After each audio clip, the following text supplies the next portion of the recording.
dentro da empresa da mesma forma. Se eu tiver um desafio, um sonho, uma tendência que a gente tem que perseguir, chama os fardas pretas, chama o Bob para executar. Tomás Duarte, empreendedor há mais de 20 anos, empreendeu nos segmentos de comunicação, tecnologia e CX, Customer Experience. Mentor e professor de CX do G4 Educação, cofundador e CEO da Track & Co. E que é também coautor do livro Experiência do Cliente na Teoria e Muita Prática. Cada um tem o seu conceito de sucesso. Então é muito importante, né, você entender logo do início, né, ali no seu CRM, o que é conceito de sucesso de fato. Cara, eu não sabia nada que era NPS. Aí eu falei, já ouvi falar. Eu vou dar um curso de NPS daqui a 30 dias. Você quer mandar a sua equipe para fazer um curso comigo? Seu deadline era sempre 30 dias, né? Um avião, você precisa acelerar muito até que ele decole. Então não tem mistério. Você precisa trabalhar todos os dias e, simultaneamente, você precisa de ter uma disciplina diária de fazer acontecer. O que valida, de fato, o negócio é a entrada de capital. Se o cliente pagou o boleto ou mandou o Pix. Sem isso, não tem negócio validado. Sai do zero. Aí depois você vai ajustando a rota. São saltos de crescimento, de qualidade, para depois você fazer correções. Vai ter que ter o episódio 0. Eu volto para ter o episódio 02. 02, exatamente. Fala garimpeiro, fala garimpeira, mais uma vez estamos aqui, nosso podcast Rubicast, tô com o meu grande amigo, sócio, Igor Duarte aqui comigo, mais uma vez uma honra estar junto com você nesse episódio aqui. Prazer estarmos juntos, episódio hoje, tô bem ansioso, a gente vai falar de um tema que tá bem recente, né, nos nossos negócios aí, que é a experiência do cliente, uma pessoa que é referência hoje no Brasil desse tema, foi um dos primórdios lá que começou. E como eu digo, a experiência do cliente é o coração de toda a empresa, a gente tem sentido isso cada vez mais, enfim. Anuncia a bomba aí de quem vai participar e vai ser um papo magnífico. Sem mais delongas, muito obrigado pela sua presença, pelo seu tempo. Tomás Duarte, empreendedor há mais de 20 anos, empreendeu nos segmentos de comunicação, tecnologia e CX, Customer Experience. Cofundador da AB Startups, Associação Brasileira de Startups no Brasil, mentor e professor de CX do G4 Educação.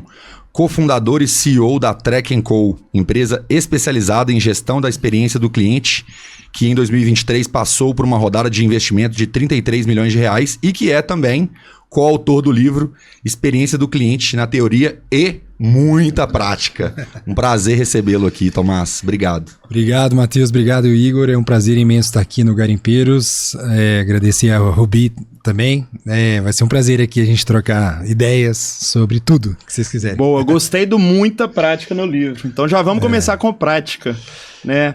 Ô Thomas, acho que é legal, né? Acho que você tem uma experiência bem ampla no mundo aí de experiência do cliente, mas antes disso, né, vamos começar com o Thomas empreendedor, como tudo começou, como que foi o início dessa jornada, né, para ter hoje a Track no momento que tá, mas como que foi os primórdios? Legal, eu nasci no meio da tecnologia, muito devido à história que meus pais têm com tecnologia também. A minha mãe seguiu a carreira inteira de computação, até chegar no pós-doutorado e morar na Califórnia, no Vale do Silício, onde que eu pude morar também, né? O berço ali da tecnologia, das startups, do capital de risco. E meu pai também trabalhou na IBM 40 anos, então antes de eu nascer, meu pai já tinha 10 anos de IBM, então nasci, não tinha outra escapatória, né? Tive que ir para o mundo da tecnologia. Só que eles nunca foram empreendedores, assim, natos, né? E engraçado que eu já nasci com essa característica de ser um cara mais comercial, de ser um cara de querer montar os próprios negócios, né? Desde criança, assim, tem várias evidências que demonstram isso. Mas com 20 anos de idade que de fato eu formalizei essa trajetória, né? Eu criei meu primeiro CNPJ, que era uma agência digital focado em tecnologia, e depois de alguns anos ali, mais ou menos 7, 8 anos, eu fui entender e estava começando de fato, né, o boom das startups aqui no Brasil. E eu olhava para dentro de casa na minha agência e falava, cara, tudo que eu faço aqui não é escalável, assim, para eu atender um cliente eu preciso de ir para um caminho A, para atender o cliente B eu preciso ir para o caminho B. E eu quero gerar escalabilidade, eu quero que a mesma coisa que eu faça seja replicável, né? Uhum. E ali que eu comecei a entender o mundo de escalabilidade das startups e me chamou bastante atenção. foi quando eu e os meus sócios, nós conseguimos formatar um projeto de inovação dentro da nossa agência, que era uma agência digital aqui de Belo Horizonte. E na sequência a gente começou a validar esses projetos com vários clientes, parceiros, amigos, bem na lógica startup enxuta lá de um livro que eu recomendo bastante, que o livro que eu li naquela época, que é o Eric Ries, né, o Lean Startup. Lean Startup. E a partir de então eu comecei a validar isso e a gente começou a ter feedbacks positivos de algumas tecnologias. Uma delas era a Track Sale, né? Que era gerenciamento de experiências do consumidor. A gente tinha... Isso foi que ano? Foi 2012. Depois... A primeira empresa nasceu em 2006 para 2007. A Track veio, ou seja, 5 anos depois ali da agência digital, já está decolado, assim, a gente tinha mais de 120 clientes, mas foi, enfim, eu via alguns amigos falando de startups, criando startups. Já existia o São Pedro Vale aqui em BH? Tava começando, né, em 2011 ali, mais ou menos 2010, 2011, a gente viu algumas primeiras empresas nascerem, né. Eu acho que o domínio, né, que foi registrado pelo Diego Gomes lá da Rock Content, o domínio, o Diego registrou acho que em 2011, sampedrovalley.org. Aí depois eu e o Matt da Pingback, a gente criou o site juntos, lá em 2011 também, foi na sequência, né? Ali nasceu, assim, uma estrutura mais formal ali do ecossistema. Ali. Mas aí eu vi as empresas escalando, né? Essa questão da escalabilidade, isso me chamou muita atenção e eu comecei a pegar feedbacks de vários clientes e alguns feedbacks foram positivos, né? E a gente viu um estudo dizendo que 70% das empresas no Brasil nunca tinha feito pós-venda. E como eu tive boas experiências de pós-venda lá nos Estados Unidos, né? E olhando para cá, realmente era um buraco enorme, né? Entre o que deveria ser feito, né? Em termos de gestão da experiência do consumidor. E foi ali que nasceu a Track Sale, né? A primeira startup pós-agência, né? Que de fato ela... Foi basicamente uma spin-off da agência, né? Um projeto que nasceu ali dentro, foi um MVP, nasceu ali dentro da agência. Exatamente, foi uma spin-off, uma empresa filha que nasceu. Isso tem uma série de facilidades, né? Porque você já tem um mínimo de know-how, estrutura, back-office funcionando. Mas na sequência a empresa ela começou a crescer, a filha começou a se tornar muito maior do que a empresa mãe, né? E ali nasceram, né, ou seja, outros desafios ali. Legal. E nesse momento, o que a Track entregava? Qual que era o produto, qual que era a dor e qual que era a solução? Legal. Quando a gente foi validar essas telas com clientes, né, a gente não tinha o software, né? A gente começou a participar de algumas iniciativas e eventos de startups, né? A gente não tinha um sistema, a gente tinha as interfaces desenhadas. Na época era no Adobe Fireworks, hoje que seria o Figma, algo mais próximo, né? Então eu desenhei as telas e eu já programava mais front-end e meu sócio back-end, né? Eu desenhei as telas e fui mandando para várias pessoas que eu conhecia, já tinha o LinkedIn, alguma coisa assim, dava para entrar em contato com algumas pessoas para obter feedback. Nisso a gente fez um site e um blog, né? E o primeiro caso, assim, de conversão, vamos dizer assim, né? De um cliente se interessar, se tornar, enfim, engajar na nossa base, foi um cliente que era Electrolux, né? Naquela época, Electrolux, fabricantes de bens de consumo e da Suécia, que faz linha branca, geladeira, essas coisas, né? E eles entraram no nosso blog, fizeram um comentário lá dizendo, porque eu fiz um artigo, né? Nem sabia o que era inbound marketing, marketing de atração. Eu só fiz um blog e um artigo. Vocês já tinham clientes outbound já? Ou ainda não? Não, zero clientes. A gente estava indo para eventos de startups, pegar mentoria e ver o que ia dar. Totalmente começar ideia. um MVP ali e começar a entender o mercado, né? Exatamente, não tinha nem MVP, só tinha interface mesmo. Tá. Aí a gente pegou e fiz um artigo falando sobre o que era NPS, algumas métricas comparativas a NPS, que hoje, né, hoje é mais fácil de falar o que é isso, mas na época o mato era alto, né? E NPS, né, o principal indicador de experiência do consumidor do mundo, hoje na época tinha lançado um livro sobre NPS em 2011. Aí eu fiz um artigo no blog e a Electrolux entrou lá e fez um comentário, deu uma opinião, né, um dos líderes da Electrolux. E nisso eu falei com esse cara, né, dizendo, ele chama André. Ô André, quer usar aqui o nosso software, né? Dá um feedback pra gente, é importante, né? Porque você já trabalha com isso e tal. E ele pegou e falou, não, vamos usar. Só que na hora que ele falou, vamos usar, me manda aí pra eu usar, né? Só que não existia o software ainda. Então a gente mostrou as telas e falou assim, cara, a gente precisa de uns 30 dias aí pra fazer um setup, desenvolver algumas coisas. Na verdade não tinha nada, era só a interface. Uhum. Ele gostou da interface, a gente desenvolveu. Em 30 dias a gente pegou, mandou uma primeira versão, ele mandou uma série de feedbacks, 15 feedbacks, a gente melhorou o sistema, ele, enfim, foi evoluindo. Isso é o que eu chamo de lead client, né? Um cliente que lidera ali o seu desenvolvimento, é muito importante que isso aconteça, né? Algum cliente que tope desenvolver junto com você. Resumo da ópera, né? A Electrolux hoje opera conosco em 7 marcas, em 10 países, monitorando milhões aí de consumidores, gerando impacto enorme, né? A empresa sueca, toda a América Latina é nossa. E foi o primeiro pino e onde tudo começou. Tudo começou lá sem ter interface, sem nada. Então ali, sem ter produto, né? E nesse primeiro momento era uma ferramenta para medir essa questão do NPS. Na verdade, a gente nem sabia que era NPS. A gente é uma ferramenta de pesquisa, né? A gente colocou uma pesquisa geral, assim, geralzona e tal. Aí, esse caso é até interessante, né? Aí eu mandei para várias pessoas para darem feedbacks.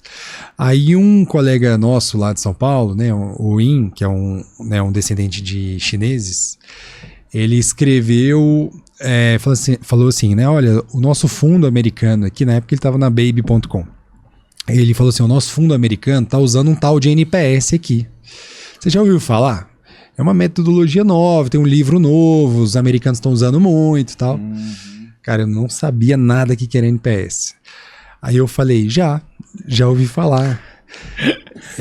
Inclusive, eu vou dar um curso de NPS daqui a 30 dias. Você quer mandar a sua equipe para fazer um curso comigo? Seu deadline era sempre 30 dias, né? Eu preciso de 30 dias para me preparar para poder fazer isso aí. Fazer algo. Mas na verdade você não mentiu, você antecipou uma verdade. Antecipei uma verdade. Eu falei, cara, eu vou dar um curso, se você quiser mandar a sua equipe e tal. Caraca. Cara, se colocando como autoridade sem saber, no risco total. E você tinha quantos anos, mais ou menos? Na época, 2012, nossa, deixa eu ter que calcular, que uns 26 para 27, Muito né? Bom, aham. Aí eu falei, não, vou dar um curso e tal, cara. Aí eu fui atrás do livro, devorei o livro, tive que aprender tudo, pesquisei tudo, cara. E depois a gente começou a se tornar o maior evangelizador de NPS no Brasil e América Latina. Teve, assim, depois nasceu a Universidade Track, né? Dali já nasceu a Universidade Track. A Universidade Track hoje tem, sei lá, mais de 3 mil alunos por ano. E ali nasceu o nosso braço educacional. Muito que bom. Hoje também ele é bastante relevante, assim. Sensacional. Ô, Tomás, aproveita, faz um jabá da Trek. O que a Trek faz hoje? Né? Depois a gente vai explorar um pouquinho mais dessa jornada, mas hoje, qual que é o... Legal. A voz do cliente, né, os indicadores de sentimento e percepção do cliente se tornaram muito importantes, né, nos últimos 10, 15 anos. Muito em virtude de que a gente sabe que uma cultura centrada no cliente gera muito resultados, né? Casos clássicos como Apple, Amazon, Disney são empresas centradas no cliente, né? O que é uma empresa centrada no cliente? Quando o cliente acredita que tudo está girando ao redor dele. Isso é muito fácil de entender. Então, os indicadores de clientes se tornaram muito relevantes. Antes era o quê? Faturamento bruto, margem, pau. Chega. Isso caiu na pauta dos grandes CEOs do mundo, né? Não é do Brasil, do mundo, né? Então, os indicadores de clientes, né? Eles podem ser de sentimento, né? E percepção do consumidor, que é o quê? Eu falar como foi a experiência, né? Através dos meus sentimentos, da minha expressão. E os indicadores de comportamento também são importantes, né? Quando o cliente ele faz uma recompra, ele não está falando nada, ele está só recomprando. É um exemplo, né? Então, esses indicadores, né, a soma desses indicadores se tornaram muito relevantes. E isso até como uma forma de predizer o resultado da companhia, né? Então, os conselhos de administração no mundo inteiro, né, tô falando da top-down, das grandes empresas, depois as menores, né, eles começaram a colocar esses indicadores, né, no pool de indicadores ali das companhias. Porque a voz do cliente, o sentimento do cliente, a satisfação do cliente se tornaram muito relevantes, né? Porque existem correlações diretas com a satisfação do cliente e o resultado da companhia. Se você não tem clientes satisfeitos, o seu resultado econômico tende a ser ruim, né?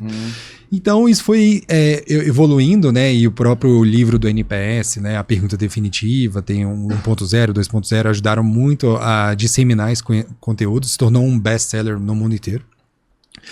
E a Track, né, a gente nasceu exatamente no timing, quando isso aconteceu, essa relevância começou a ganhar uma proporção estratosférica, né? No mundo inteiro, em todos os continentes, em todos os negócios, né?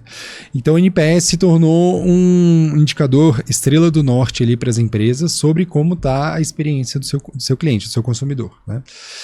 E na época, igual eu falei, a gente começou bem no timing certinho, né? Tem até um TEDx do Bill Gross falando sobre correlação de timing com o sucesso dos negócios. E eu acho que ele fala muito sobre a gente mesmo, porque o timing era muito evidente, assim, que era a janela certa ali. Certíssima.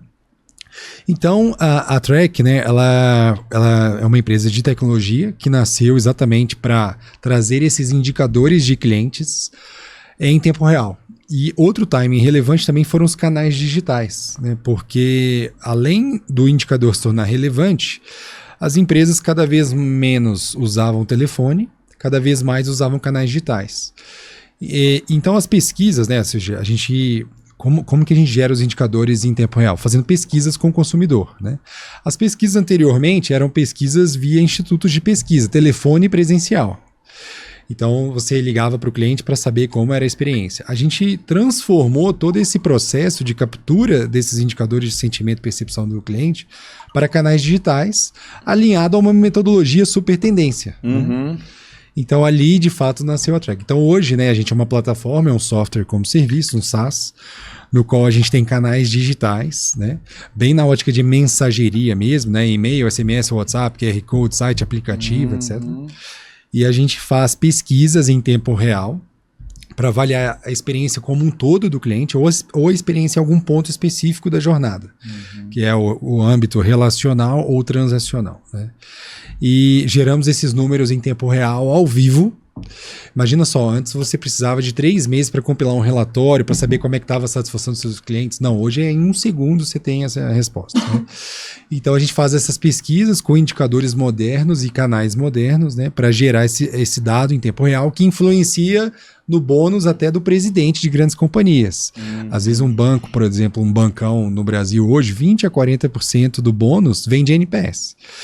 Então, a gente entrega uma série de valores, né, de acordo com a ótica do cliente, né, a gente entrega uma série de valores através desse monitoramento em tempo real. E hoje, né, a gente impacta mais ou menos 100 milhões de consumidores em 10 países, todos os anos, né, anualmente a gente faz pesquisa com 100 milhões de consumidores em 10 países. A gente tem mais ou menos 600 clientes, 20 mil usuários no software, né, que utilizam o sistema para fazer a gestão desses 100 milhões de consumidores. E tem sido um desafio, né, bem legal essa evolução. Sensacional. É um país, né, Matheus? 100 milhões de pessoas. Eu acho que o tanto de informação, de dado, várias coisas consegue trabalhar aí dentro. Eu queria saber, né, você contou um pouquinho do início. E aí, né, como que vocês estão hoje, né, enfim, do tamanho, da magnitude, mas como que foi, a gente sabe que nem tudo são flores, né, como que foi essa montanha-russa, essa jornada empreendedora, né, ali do início ali da Electrolux, enfim, da primeira palestra e até hoje, né, acho que o que você aprendeu, o que foram os principais desafios no meio do caminho? Legal. O empreendedor, né, ele vai ter vários estágios, né? E é as séries do campeonato. Você começa às vezes na série D, vai pra série C, série B, série A, Copa do Mundo, né? Champions League.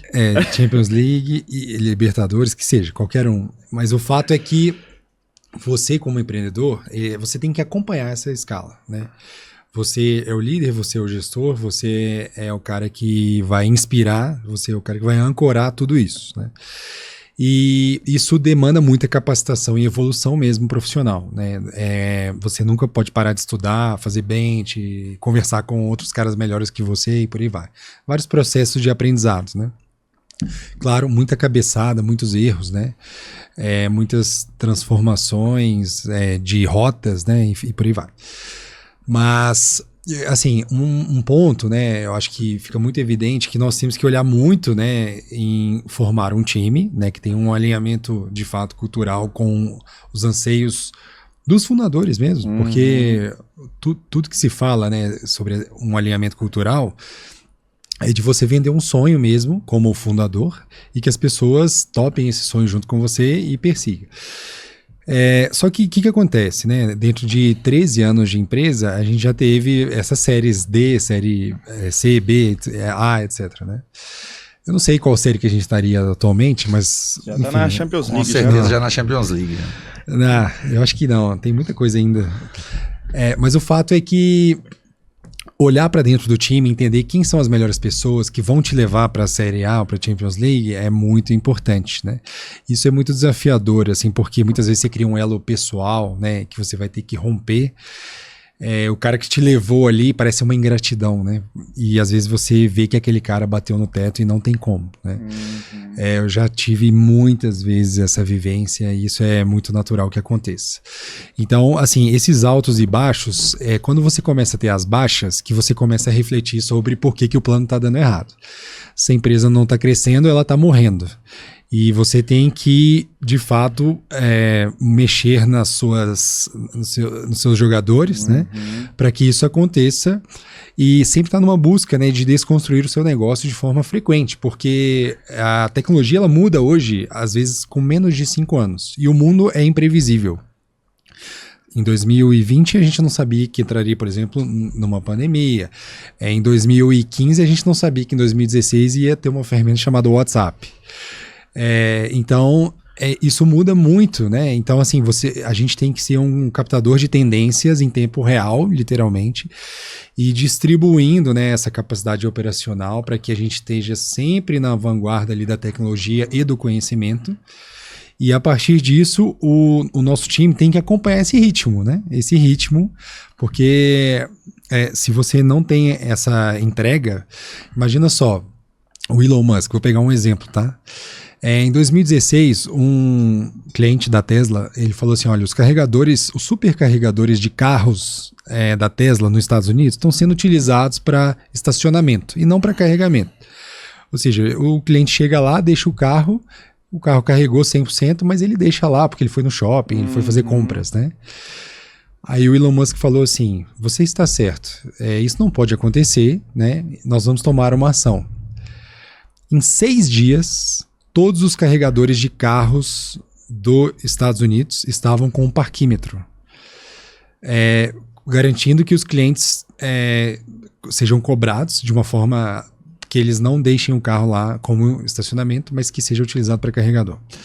Eu estou trazendo esse exemplo porque quando a gente fala de um empreendedor, principalmente um executor, né, ele tem que ser muito eficiente nesse ponto. E rápido. Não foi o Elon Musk que executou isso, claro, ele deu a ordem top-down. Mas o time que estava debaixo dele foi muito bom e eficiente para fazer com que isso aconteça. Então, assim, ele tem um aspecto visionário, o aspecto de colocar a cara a tapa, né? E fazer acontecer isso é muito importante. Parece um pouco lá, guardadas as proporções, em relação ao que a gente faz, né? Porque assim, eu levo muito essa visão para o mercado, eu trago muito as tendências, e o meu time tem que dar conta de fazer esse acompanhamento. Então, olhar para essas pessoas, né, como uma formação, eu chamo de fardas pretas, né? Por causa do BOP mesmo, lá da tropa de elite das polícias, exércitos, etc., normalmente. Cara, quando você vai entrar numa favela, você pode até ter frequência ali e saber qual é aquela favela, conhecer aquele terreno, né? Mas o cara do BOP, ele não escolhe o terreno que ele vai entrar, né? Ele vai entrar em qualquer terreno, mas ele é muito bem treinado e sabe, o time de elite sabe fazer acontecer, sabe executar, não no sentido, no sentido de fazer acontecer, né? Então, lá dentro da empresa, a mesma forma, né? Assim, se eu tiver um desafio, se eu tiver um problema com o cliente, ou se eu tiver um sonho, uma tendência que a gente tem que perseguir, chama os fardas pretas, chama o Bob para executar. Ô, Tomás, eu tenho uma curiosidade, né? Acho que muita gente que escuta a gente gosta das situações societárias no momento inicial. Então é uma dúvida da galera. Tipo, cara, como que eu sei se essa pessoa é ideal, é a pessoa certa para poder ser meu sócio? Não quero fazer sozinho. Como é que foi? Conta um pouquinho como é que foi o início, né? Quantos sócios vocês são na Trek? Como que foi o início? Se essa configuração já mudou no caminho? Fala um pouquinho sobre isso pra gente. Legal. E se você usou algum framework para de repente escolher os seus sócios ou foi na base do feeling mesmo? Legal. Quando a gente começou, nós temos, né, o Luiz, que é o meu sócio, CTO, e a Tatiana, que é minha ex-mulher, e ela não está mais na operação, né? Ela é sócia ainda, mas não está na operação. Por uma questão de filhos, etc. Mas o fato é que o mais importante, assim, né? A gente foi evoluindo, depois a gente comprou uma empresa e trouxe um outro sócio que participa também da nossa gestão. Isso foi em 2022, a gente comprou uma empresa e esse sócio faz parte hoje da nossa diretoria, né?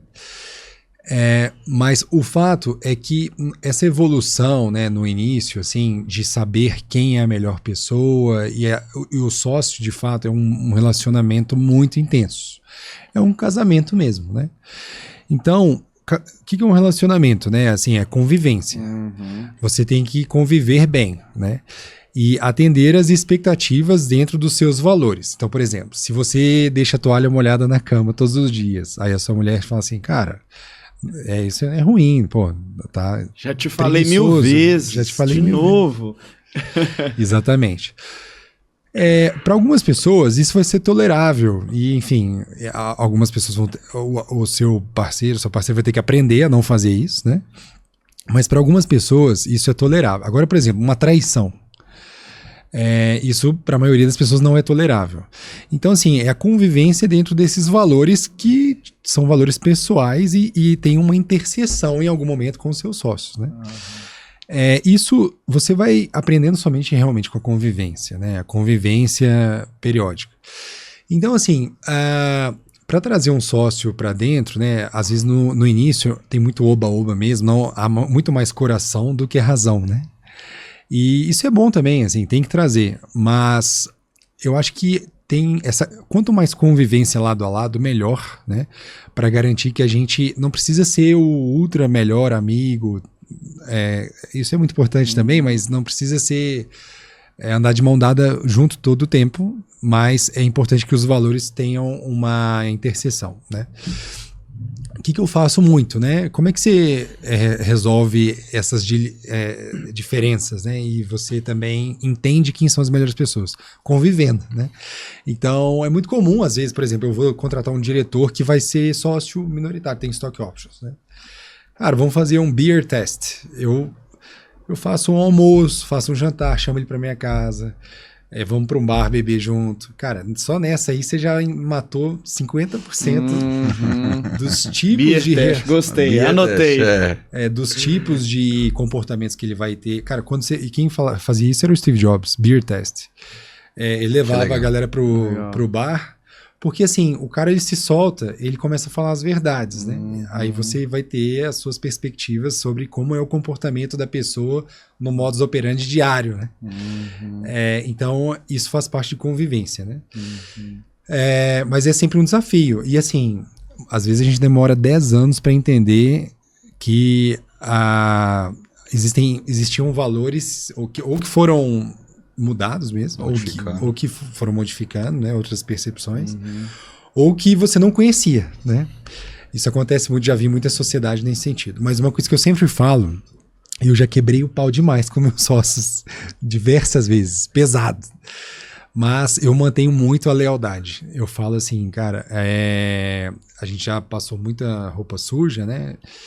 Mas eu mantenho muito a lealdade. Eu falo, olha, a gente tá aqui numa missão juntos e essa lealdade é acima de tudo, né?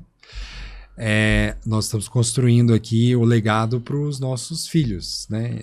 Então eu não posso, enfim, ser desleal com você, e isso é um valor muito importante. Legal. Então quer dizer que não se fazem sócios bebendo leite. É difícil. Eu acho que até mantendo essa linha do societário, vocês passaram por um momento aí, né, que vocês receberam captação, né, então também não deixa de ser, né, um sócio para dentro do negócio, mas em outro modelo. Como que foi essa experiência, como que está sendo, como que você vê o pré, o durante e o pós, né? Então, por que dessa decisão e como que foi esse processo também? Legal. A Trek sempre foi uma empresa bootstrapper, né? Ou seja, nunca levantou rodada de investimento e sempre foi uma empresa geradora de caixa, com uma rentabilidade positiva. A gente tinha durante 10, 11 anos, né, um crescimento de 39% de CAGR, né, ao ano. E isso, né, super saudável. Aí nós queremos, né, assim, qual que era o anseio, né, dos sócios, né? Tudo é uma decisão de anseio pessoal. Tudo é uma decisão de anseio pessoal, onde você quer chegar, como fundador, como empreendedor, né? E a gente já tinha uma representatividade no nosso mercado relevante em nível nacional. A gente já atua, né, com 600 empresas em todos os, não só no Brasil, em todos os estados, mas também em outros países e por aí vai. E eu comecei a entender que a gente era um consolidador do mercado, né? Então, uma tese de consolidação. Ou seja, vamos começar a agrupar a maioria das empresas que tinham ou concorrentes, diretos ou indiretos, ou era do nosso tamanho, ou um pouco menor, ou muito menores, né?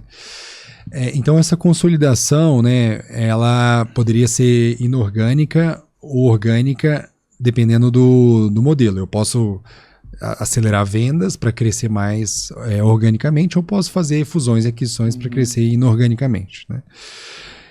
E nisso, conversando com algumas empresas, parceiros, fundos, a gente começou a namorar algumas empresas, né, no sentido de ver se elas topariam fazer uma aquisição, uma saída, né? Aí ali nasceu a primeira oportunidade de M&A, né, de fusões e aquisições, que foi a compra da HFocus. Era uma empresa que era concorrente direto nosso na área de saúde, faturava mais ou menos uns 6 milhões e tinham 30 funcionários em São Paulo. Aí a gente fez um movimento de aquisição dessa companhia. E com isso, a gente consolidou o mercado de saúde no Brasil para 6x, né? E essa aquisição foi com recursos próprios? Ela foi uma share swap, uma troca de ações. Né? Legal. Ou seja, eles... Foi uma fusão, talvez mais nessa pegada. Uma fusão, na minha visão, teria uma característica muito mais párea, né? Mas como a gente era 6, 7 vezes maior que essa companhia, né? A share swap no sentido de aquisição mesmo. Perfeito. Porque a gente assumiu completamente o controle, as alçadas e tudo isso, né? Então, esse foi o princípio. Então, essa aquisição aconteceu. Foi até anunciado em todas as mídias, etc. E na sequência a gente começou a levantar a rodada de investimento, né? E assim, como empreendedor, qual que era o anseio, né? Eu tenho até... A rodada de investimento que vocês começaram a levantar foi já para executar essa estratégia com um porte maior.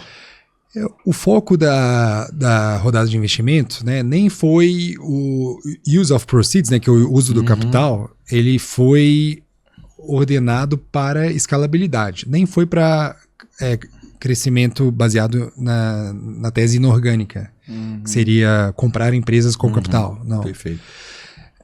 Que aconteceu? A gente, quando o nosso processo de aquisição e fundraising, levantada de capital, ele foi bastante intenso. Porque a gente, ao comprar a HFocus, ela tinha já um fundo por trás. E esse fundo, ele quis ancorar um cheque na sequência para a nossa tese da Trek. E na sequência, só que esse cheque não iria ser o líder da rodada, né? Aí que a gente foi abrir a etapa de captação para o mercado. Eu conversei com mais de 100 fundos e a gente recebeu, então, 3 tranches, né, de 3 fundos diferentes, que é a TM3, que foi o último, de trás para frente, o último que entrou é a TM3. depois a Provence, que é a líder da nossa rodada, e também a Green Rock, que veio da HFox, que é essa empresa que a gente adquiriu, né? Então ali nasceu esse movimento de levantar de capital junto com o processo de aquisição, né? Foi, né, esse movimento estratégico que a gente fez de consolidação na tese de consolidação. Como empreendedor, para mim, comprar uma empresa é importante. Então eu posso... É uma badge, né? Eu tenho umas badgezinhas lá. Track record. De track record, exatamente. Comprar uma empresa é importante. Então, beleza, cumprimos com essa missão. Ela ainda continua num plano de integração. Isso é uma outra história, é um parto. Só Deus sabe. E depois levantar uma série A de investimento. A gente nunca tinha levantado uma rodada de investimento. E para mim, levantar uma rodada série A, porque devido ao nosso tamanho, foi um mega desafio, porque eu não tinha habilidade de levantar dinheiro. Tá. Não é que você foi ali, né, fazendo rodada pré-seed, seed e evoluindo, você já foi direto para o meio da escada. Exatamente. Uma série A tardia que eu falo. Porque a gente poderia ter levantado antes, mas não era a intenção. E assim, esses termos que a gente está falando aqui, fundraising, late series A, eu não sabia de nada disso, né? Era zero. Aí que eu fui fazer um curso, né, um MBA de fundraising, brincadeira assim, falando, né? Porque eu fui conversar com mais de 100 fundos, né? E tomei não de 90. Aí foi quando eu fui aprender que era levantar dinheiro, né? Aí eu posso falar também, né, nesse track record, que hoje isso para mim é muito importante, né, de ter a habilidade de levantar capital. Não que eu recomendo para todo mundo, mas muitas vezes é importante.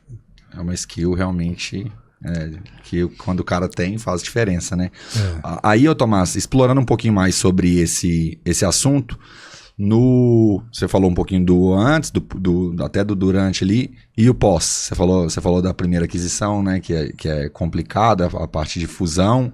Fala um pouquinho sobre tanto esse momento de integração das duas empresas, essa primeira que você comprou, e até o pós, assim, né? Depois que você recebe o cheque ali, qual que é a responsabilidade que você carrega, como é que são os movimentos ali, né? O que fazer com o dinheiro, por onde começar?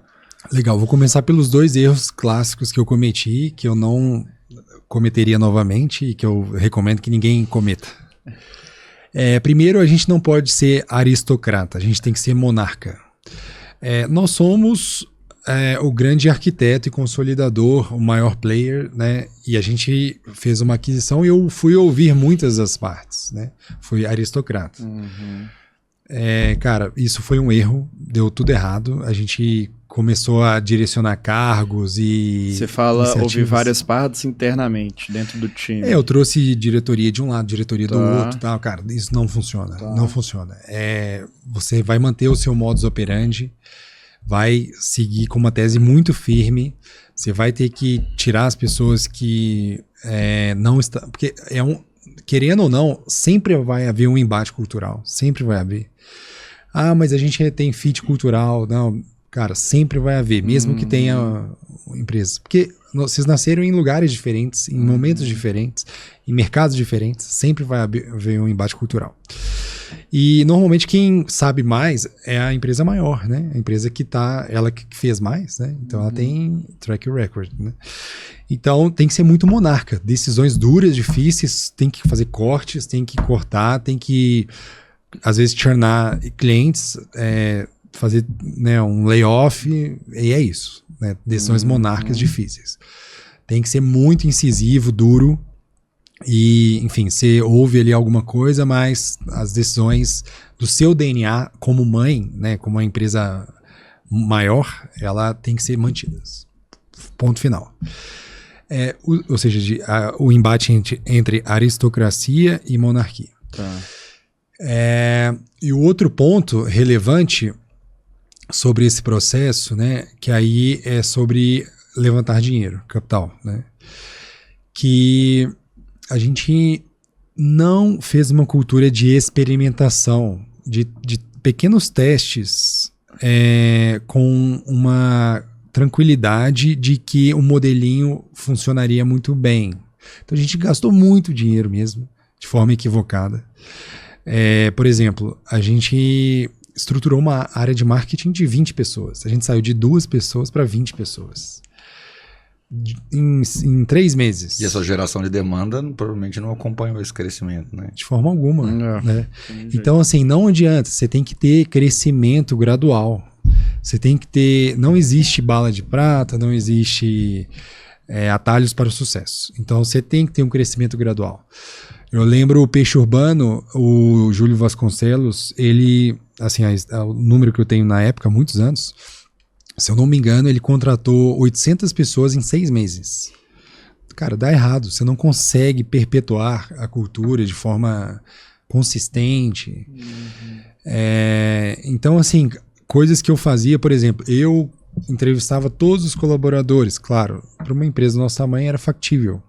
De repente isso se perdeu. Então a cultura já, né, um pouquinho ele deixa de acontecer.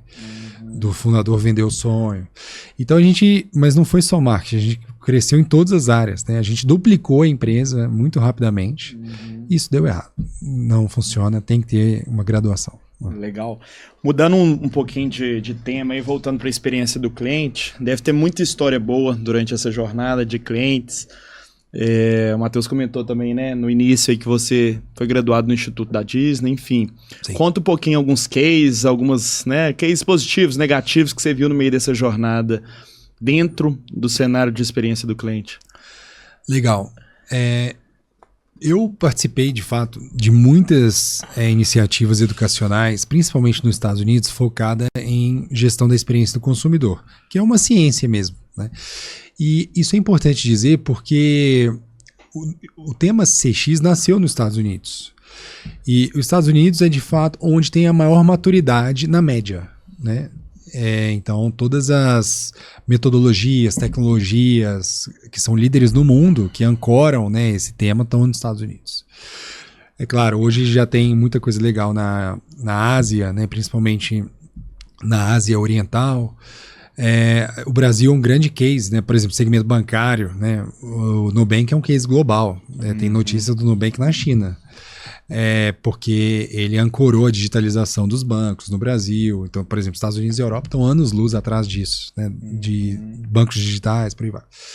Então, cada região tem as suas virtudes, mas os Estados Unidos, na média, é o que ancora a maior parte das inovações e, enfim, sobre o tema, né? Assuntos sobre o tema. E participar, né, de iniciativas como que mudaram a minha vida mesmo, como a certificação de NPS do Fred, que é o autor do NPS, é um cara que eu converso frequentemente, né? Participar do Instituto Disney algumas vezes também, estudar na HBS, né, na Harvard Business School, isso para mim foi muito importante. Assim, eu recomendo que todo mundo faça na sua área. Nunca parar de estudar e, enfim, isso ancora, né? Eu sempre falo da gente estar na vanguarda do conhecimento. Eu já vi, assim, de tudo acontecer no mundo da experiência do cliente, principalmente no Brasil, né? Nós atuamos com empresas no segmento médio, enterprise e large enterprise, né? Então, empresas de médio tamanho para cima, né? A Track tem esse tipo ideal de cliente. E isso às vezes fica muito evidente nos nossos eventos que a gente organiza, né? A gente tem várias marcas de eventos, né? Como, por exemplo, o Customer Experience Summit, que é um dos maiores eventos. Eu ia te perguntar sobre ele. Como é que ele surgiu? O CX Summit nasceu aqui em BH, chamava Loyalty Talks, era um encontrozinho que a gente fez com essa galera de relacionamento, clientes, CX, né? E foi um sucesso no início, a gente começou muito pequenininho. E depois a gente fez um evento roadshow, a gente fez no Rio, São Paulo e BH. Aí depois a gente estabeleceu São Paulo, aí ele foi crescendo bastante, né? Enfim, a gente está indo para a 7ª edição, se não me engano. E no CX Summit, né, é uma vitrine muito grande para esses cases de sucesso, né? Como, por exemplo, deixa eu lembrar aqui, cases de sucesso, como por exemplo da Natura. A Natura é um super case de sucesso porque a gente trabalha com uma operação de guerra mesmo. Existe uma central de experiência do cliente da Natura lá em São Paulo. É uma torre de controle, uma sala de guerra. E o grande objetivo, né, é atuar com problemas antes que o cliente perceba que existe um problema. Então, uma análise preditiva mesmo. Então, assim, isso mostra bastante maturidade numa gestão, né, eficiente dentro de uma companhia, nesse caso de grande porte, né? Mas, se a gente for ver o lado oposto, né, que é a baixa maturidade na gestão, é a grande maioria das companhias. A gente faz um assessment, né, uma análise de requisitos, uma consultoria que demonstra a maturidade das empresas numa escala de 0 a 6 no Brasil, em gestão da experiência do cliente. A maioria das empresas estão de 0 a 6, estão entre 2 e 3, ou seja, abaixo da metade. Então, a gente vê aberrações, né, todos os dias aí, né? Recentemente mesmo, por exemplo, eu liguei para uma companhia aérea e num dia eu tive uma proposta sobre uma questão de uma isenção de multa. No outro dia já não tinha, aí no outro dia eu tive de novo. Ou seja, há uma inconsistência na experiência, né? Mas tem evoluído bastante. Assim nos últimos, eu acho que a Track e outras empresas, como o próprio Reclame Aqui, os CRMs, as escolas de CX e CS têm uma importância muito grande nessa transformação de evolução da maturidade cultural, né, da centralidade do cliente.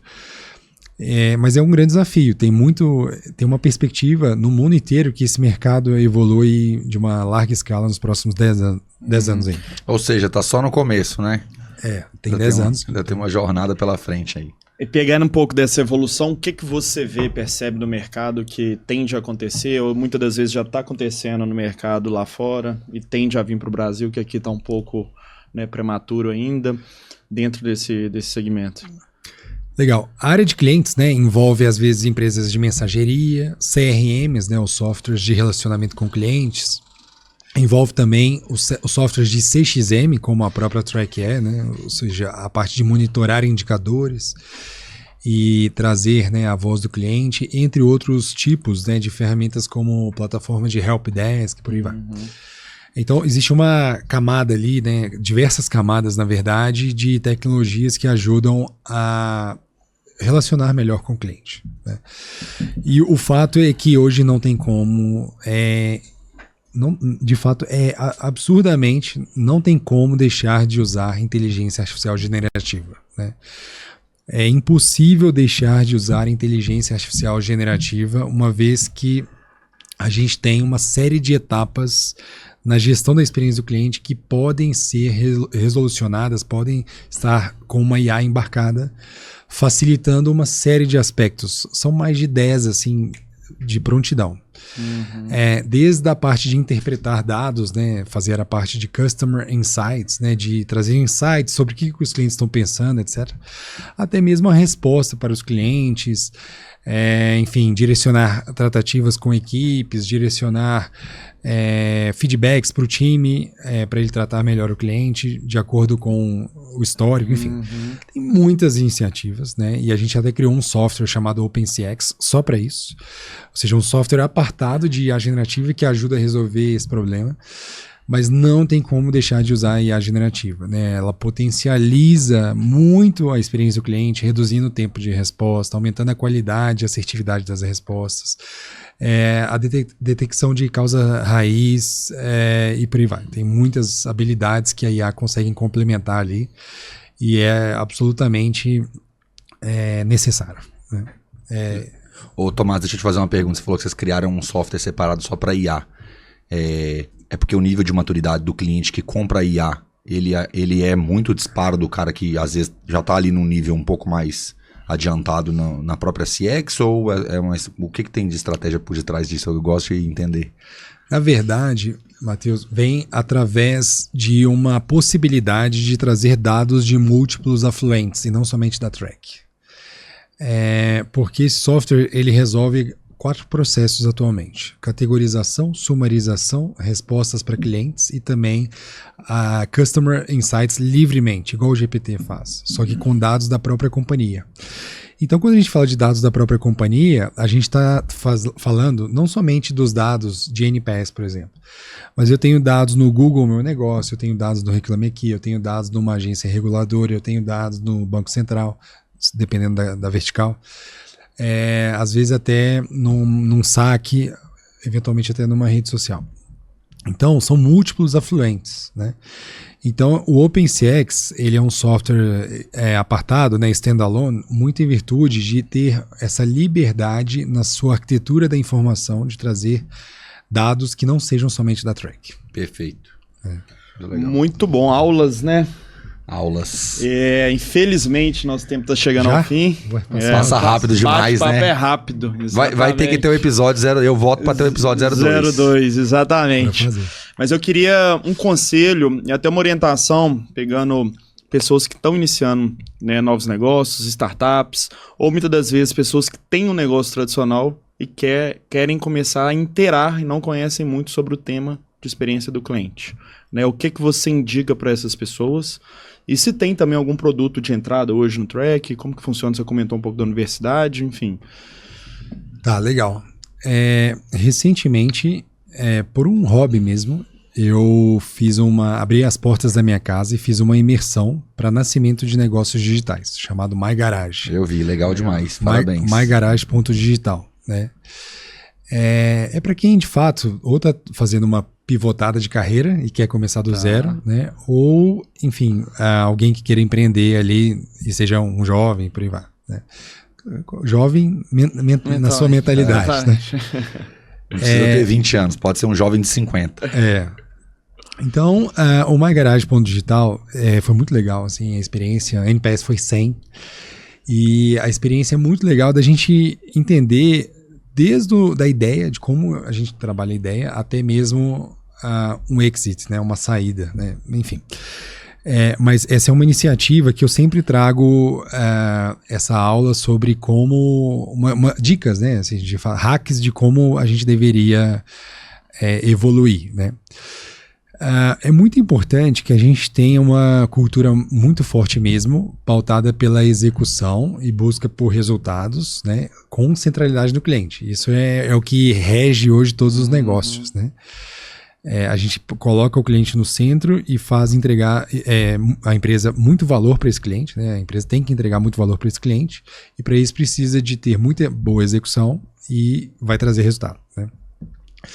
E no início de um negócio, né, você precisa, igual um avião, você precisa acelerar muito até que ele decole, né?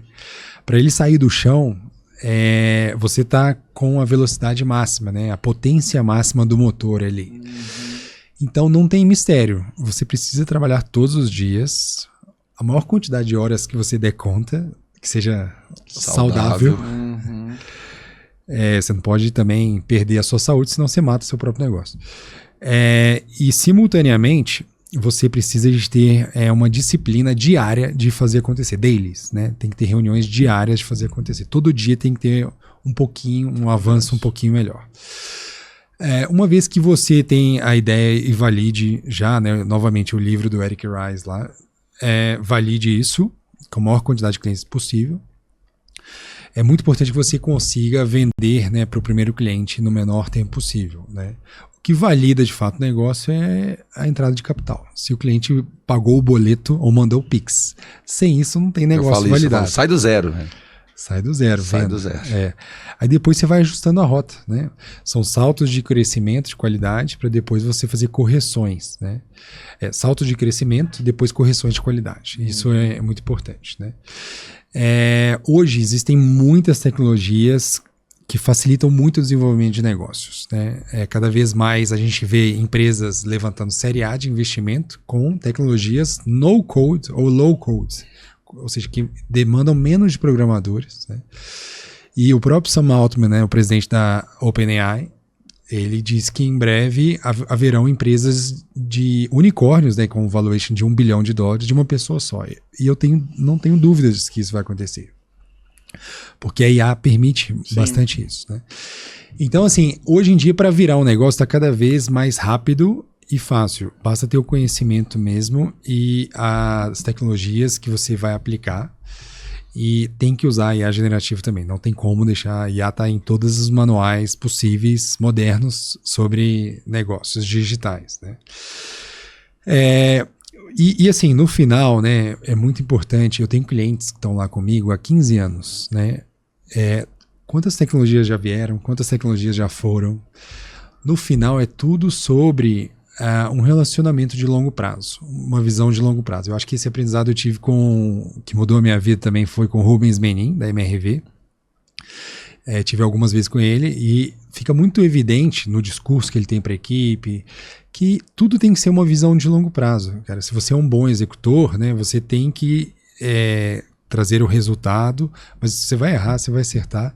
Mas se você tiver uma visão de longo prazo para o seu time, para os seus sócios, para os seus clientes, isso traz segurança e um elo de confiança muito superior, né, a qualquer tipo de discurso, né?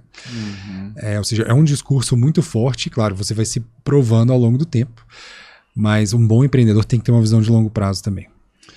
Sensacional. Ô Tomás, para a gente encerrar, a gente gosta de pedir sempre para deixar uma dica de um livro. Você já falou do Lean Startup e, obviamente, né, você é coautor do seu livro. Então, eu queria que você deixasse uma terceira opção, se possível, para as pessoas aí. Legal. Nossa, tem tantas oportunidades. Escolhe um que você gosta muito aí, para quem está começando no empreendedorismo, tem que romper essa barreira aí. Lá no My Garage eu dou o livro Lean Startup do Eric Rice para todo mundo, né? E eu tenho o livro A Experiência do Cliente na Teoria e Muita Prática, a edição 1, e agora tem a edição 2 já com novos autores, porque são coautores, e temos esse capítulo novo fala sobre inteligência artificial, só fazendo jabá do livro mesmo. Legal.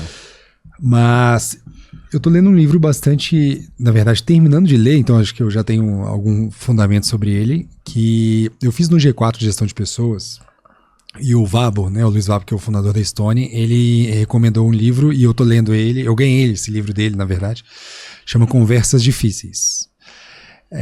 Tô quase no finalzinho e eu já queria fazer essa recomendação, porque sempre é importante que nós tenhamos conversas difíceis, né?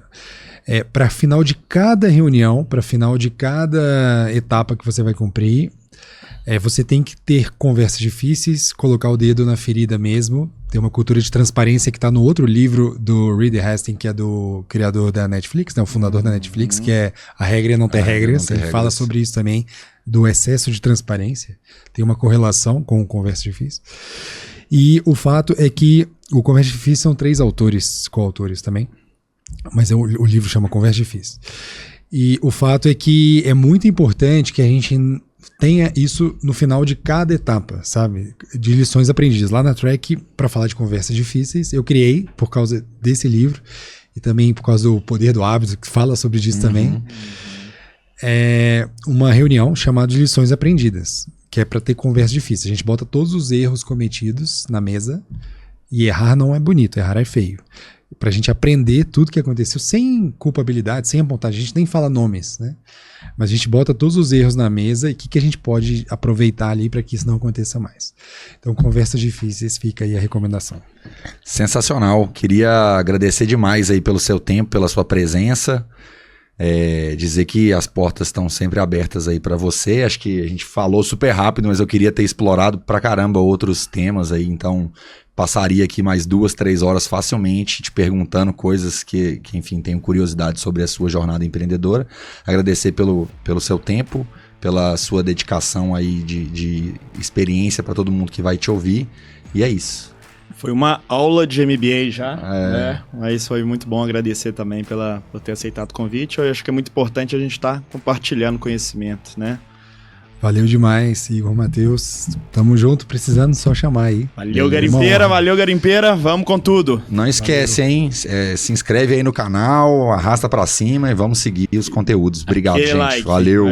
Valeu.